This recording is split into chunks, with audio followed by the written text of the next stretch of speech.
পয়লা June থেকে ইংল্যান্ডে শুরু চ্যাম্পিয়ন্স ট্রফি। 2013-তে এই ট্রফি উঠেছিল ধোনির ভারতের হাতে। খেতাব ধরে রাখার লড়াই এবার নামবেন বিরাট অ্যান্ড কোম্পানি। তার আগেই কলকাতায় আগমন এই ট্রফির। শহরে চ্যাম্পিয়ন্স ট্রফিকে দেখতে অসংখ্য ক্রিকেট ভক্তের ভিড়। অনুষ্ঠানে হাজির প্রাক্তন ক্রিকেটার দীপ দাশগুপ্ত, অভিনেত্রী ঋতাভরী চক্রবর্তী।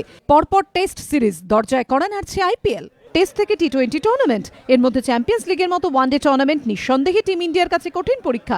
তবে যে কোনো টুর্নামেন্টের জন্যই অনুশীলনের সেরা জায়গা আইপিএল, বলছেন দীপ দাশগুপ্ত।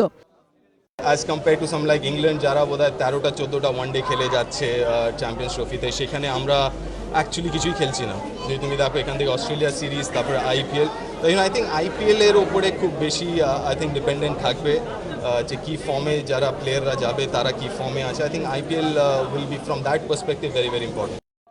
টুর্নামেন্টে অংশগ্রহণকারী দেশগুলিতে নিয়ে যাওয়া হচ্ছে চ্যাম্পিয়ন্স ট্রফি। বিভিন্ন দেশে ঘোরার পর অবশেষে এদিন তার কলকাতায় পা। রক্তিম ঘোষের রিপোর্ট, এবিপি আনন্দ, কলকাতা।